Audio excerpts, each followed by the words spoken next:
Well, Eternals is another movie presumably intended to rebuild interest in the MCU, sort of from the ground up with new sets of characters, but do these C-listers get the treatment that really made Iron Man a household name? Stick around and I'll share my thoughts. I'm Peter Franson from christiangeekcentral.com and Spirit Blade Productions. This is my uncut review of Eternals. The synopsis on IMDb reads, "The saga of the Eternals, a race of immortal beings who lived on Earth and shaped its history and civilizations.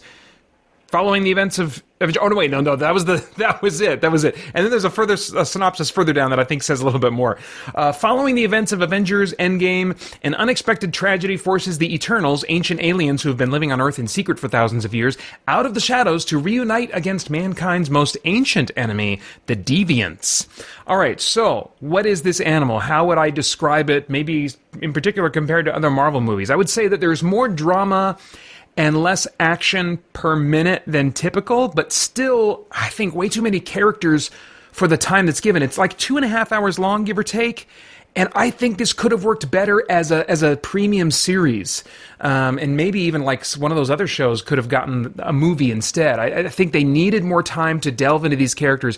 You know, the Eternals, it's this ensemble cast, and they feel like a family sort of with these long-term relationships. You do get a sense, I think, of the relational dynamics to some degree, but only, I feel, on a surface level.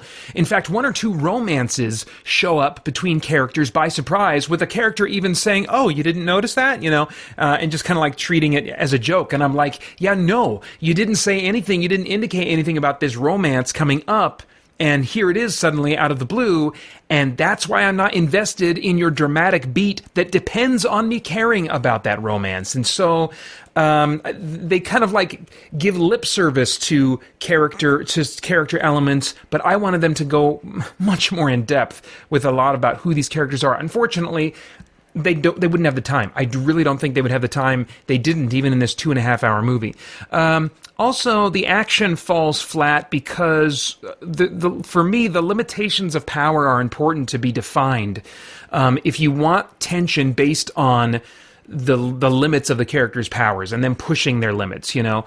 And it wasn't clear to me that they all have kind of different power sets, or they all have at least one main power, but I'm thinking, in addition to that, are some of them more vulnerable than others? Some did seem very vulnerable to harm, and others surprised me by being nearly invulnerable, but there was no notice in advance of like, oh yeah, he has invulnerability. I mean, I know it would have been really clunky and expositional to break down, okay, this one is this impervious to damage, and this person is this vulnerable and stuff, you know, but I wish they could have figured out a way to convey the strengths, the weaknesses of all these characters so I could tell when they were actually in peril.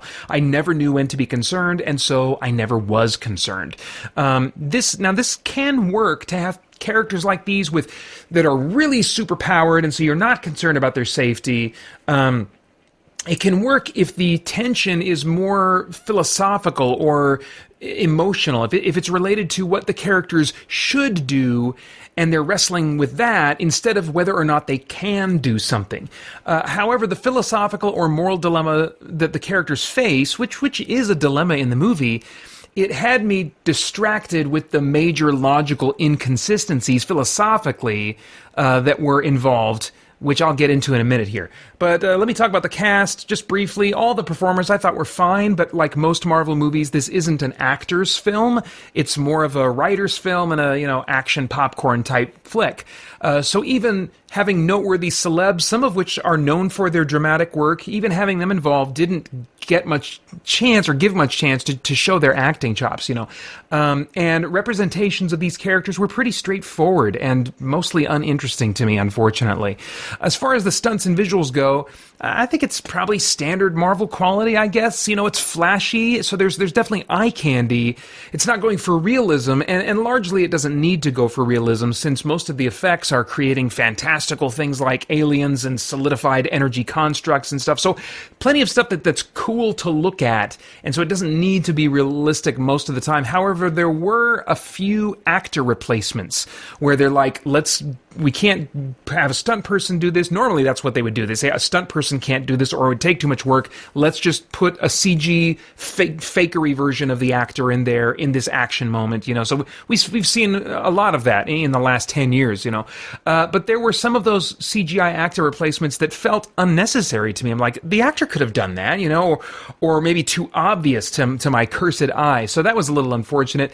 Given that they're trying to start a new beginning for the MCU, I think, or at least they're trying to build something based on new characters, a bit of a fresh start here. Given that, I really would have hoped that they would have raised the bar in the visual effects to compensate for the obscurity of the characters. Raise the bar in effects, raise the bar overall, for that matter, in writing and in giving the actors some meaty stuff to work with and casting performers that are really up to it, and giving them moments for that.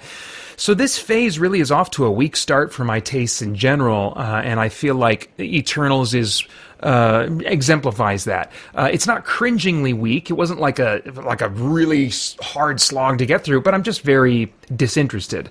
Now, as far as themes, is there anything of moral, philosophical, or spiritual significance going on in the themes of this thing that might trigger some worthwhile thought or conversation? I think that one thing that might go through some Christians' minds is, and I'm going to try to avoid spoilers when I talk about this, is there room for God in the MCU after this movie? There are things in this movie that make statements about the nature of the created world, the earth, the universe, that, at least at a glance, would seem to replace the creation narrative in Genesis. I actually don't think that the two are incompatible, if that's an important thing for you. I think that there could be agents in play, we could say, that God allowed, either placed in play or allowed to be in play, that would still bring about his will in the end and stuff. And then I think there's also, for a few other things, it would be really easy in 2 sentences in a future movie to say, oh, that character lied, or that character was unaware of something greater and higher above them, or they were, willfully ignorant of that, or whatever. It really doesn't take much, I think, to make the God of the Bible still very compatible with what's going on here. There might be a couple details that are incompatible, but I think largely, you can make it work in your head canon if that's important to you. It's not a real big deal to me at all. What stands out to me more is what seems to be the central theme of this story. A central theme seems to me to be that no authority can decide your purpose for you, including the one who made you. No authority can decide your purpose for you, including the one who made you. That seems to be a central theme in this story. Instead, the heroes, quote-unquote heroically, I guess, decide to reject the purpose of the authority who made them and decide their own purpose for themselves. Knowingly or otherwise, this reflects the most basic and fundamental attitude of humanity toward God. We don't trust that his purpose is good, and so we reject it and choose a different course for ourselves. That's been happening from the very beginning up until my day today. We don't trust that his purpose is good. Some of us are making that choice throughout our lives, and that's just our general stance in terms of how we view God. And others, including Christians like me, make that choice in different moments when we don't truly trust God enough to obey him or to obey as fully as we should.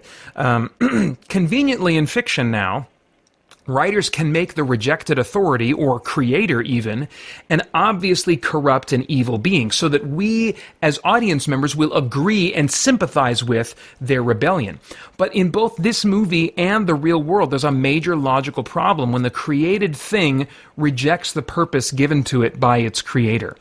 Or at least it introduces a logical inconsistency to how we view everything that we interact with in life. By nature, a creator assigns purpose to the thing they create as part of the act of creation.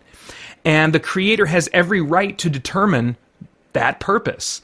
This is something we actually all strongly agree with in our everyday lives, applied to the things we create. I think even the writer of this script, or writers, I don't know if there was more than one involved, strongly agree with this idea in their everyday lives. Imagine if I met the scriptwriter of Eternals for breakfast and swatted the breakfast they paid for off the table at the restaurant, and then informed them that I was going to drastically alter the script they had written, take the payment due for their work on it, give it an entirely different message, and use the proceeds of the film to fund a dictatorial coup of the U.S. government that would tolerate no questioning of authority. Well, they would understandably be outraged on multiple levels. I mean, as a writer, they submit their work for the purpose of, at least in part, the purpose of receiving payment. And they use those funds that they have brought about in their lives, that they've created in a sense through their work. They use those funds for the purpose of receiving breakfast. On top of that, they wrote themes in their script with the purpose of encouraging the questioning of authority. And yet, based on this story, I would be right to say, how dare you presume to determine the purpose of the thing that you create? Now, they might say that the difference is that we are people with free will. Well, first of all, this wouldn't necessarily be the case with the writer, but if they happen to hold a naturalistic worldview, then free will is impossible in that framework. But let's set that aside.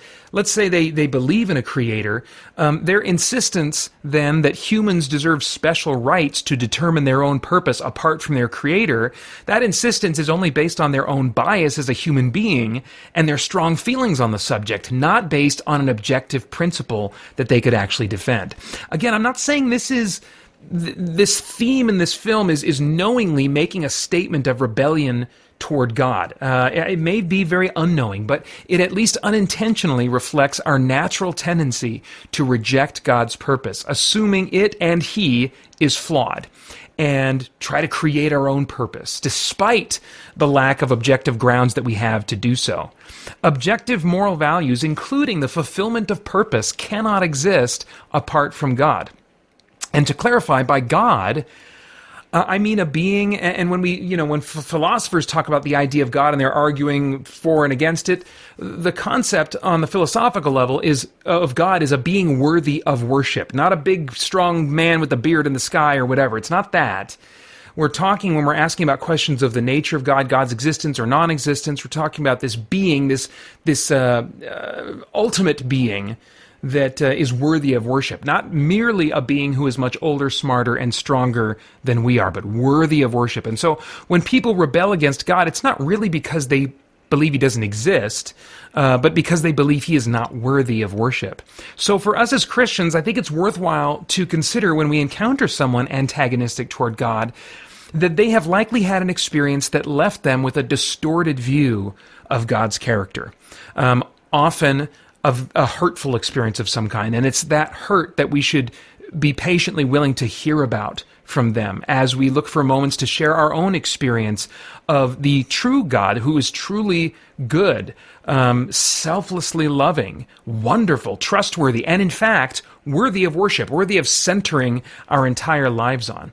And if our own view of God leaves us feeling jaded toward Him, I've experienced that from time to time. If our own view of God leaves us feeling that way, then that's something worth talking about with gracious, wise Christians who will then love us and listen to us and help us process that whole feeling and thinking. Anyway, I have no idea what your tastes are in movies, but if I were a time traveler, I'd go back in time and say, Peter. Skip this one. I mean, on a meta level, there's a bunch to think about and talk about. But I mean, there's not buzz about this movie. It's been getting a lot of negative reviews. Unfortunately, based on where it ends, you're almost certainly going to have to watch it at some point if the MCU really grabs your interest again, because there's just some lore stuff, some status quo changes, some plot events that are probably setting up where the overarching MCU mega story arc is going. So you may have to watch it at some point, but man, just wait and see if future Marvel movies get any more enjoyable to you. And at that point, you can choose to watch this one, which, again, isn't cringy, terrible of an experience, but it's just one that's not really going to interest you. This one's rated, I didn't even check the rating. Let's see, it's PG-13 for fantasy, violence, and action, and some language and brief sexuality. And those are all my thoughts for now on Eternals. Let's see. No, I already did that. Let's see. I forgot to remove that. I was about to sing my little patron song again. Anyway, I'd love to get your thoughts and reactions in the comments below. Please like, share, subscribe, click that bell to stay connected. I want to thank the Spirit Blade Insiders for making this review possible. You can get info about the benefits of becoming an insider over at patreon.com/Spirit Blade Productions. And then I hope you'll check out our podcast and stay connected to all CGC content over at christiangeekcentral.com as we continue to geek out and seek the truth. Coming this January 24th through the 27th, Monday through Thursday, is my second annual solo tabletop Gamefest. For 2 hours or more each day, I will be streaming solo play of some of my all-time favorite board games, including my highly modified version of HeroQuest, the original Doom board game, and if time permits, either Pathfinder the Adventure card game or One Deck Dungeon. You can find the streaming times for each day on the schedule below, and I would love to see you there.